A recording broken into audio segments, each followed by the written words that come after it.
നമസ്കാരം. സിറിയയിലെ ക്രിസ്ത്യൻ ദേവാലയത്തിലുണ്ടായ ചാവേർ ആക്രമണത്തിൽ 22 പേർ കൊല്ലപ്പെട്ടു.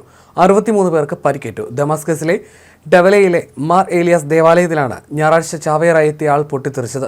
ഡിസംബറിൽ പ്രസിഡന്റ് ബഷാർ അൽ അസദിനെ സൈനിക അട്ടിമറിയിലൂടെ പുറത്താക്കിയ ശേഷം ദമാസ്കസിൽ നടക്കുന്ന ആദ്യ ചാവേർ ആക്രമണമാണിത്. ആക്രമണത്തിന് പിന്നിൽ ഭീകര സംഘടനയായ ഇസ്ലാമിക് സ്റ്റേറ്റ് ആണെന്ന് സിറിയൻ ആഭ്യന്തര മന്ത്രാലയം വ്യക്തമാക്കി.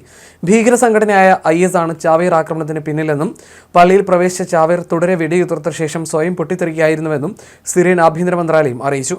പള്ളിയിലേക്ക് പ്രവേശിച്ച IS സംഘം ആദ്യം പള്ളിയിൽ ഉണ്ടായിരുന്നവർക്ക് നേരെ വെടിയുതിർക്കുകയും പിന്നാലെ സ്വയം പൊട്ടിത്തെറിച്ചെന്നാണ് ആഭ്യന്തര മന്ത്രാലയം പറയുന്നത്.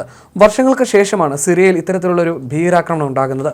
പുറത്തു വന്ന ഫോട്ടോകളിലും വീഡിയോയിലും പള്ളിക്കുള്ളിൽ സാരമായി കേടുപാടുകൾ സംഭവിച്ചതും കാണാം. അൾത്താരയും തകർന്ന പീഠങ്ങളും ചുവരുകളിൽ രക്തം ചിതറിക്കിടക്കുന്നതും കാണാം. അതേസമയം ചാവേർ ആക്രമണം നടത്തിയ ആൾ ഉൾപ്പെടെ 2 പേർക്ക് ആക്രമണത്തിൽ പങ്കുണ്ടെന്ന് സുരക്ഷാ വൃത്തങ്ങളെ ഉദ്ധരിച്ച് റോയിട്ടേഴ്സ് റിപ്പോർട്ട് ചെയ്തു. ബഷർ അൽ അസദിനെ വിമത കലാപത്തിലൂടെ അട്ടിമറിച്ച ശേഷം സിറിയയിൽ നടക്കുന്ന ആദ്യത്തെ ചാവേർ ആക്രമണമാണിത്. ആക്രമണം നടന്ന പള്ളിയിൽ നിന്നുള്ള ദൃശ്യങ്ങളും രക്ഷാപ്രവർത്തനത്തിന്റെ ദൃശ്യങ്ങളും വാർത്താ ഏജൻസികളും പുറത്തുവിട്ടിട്ടുണ്ട്.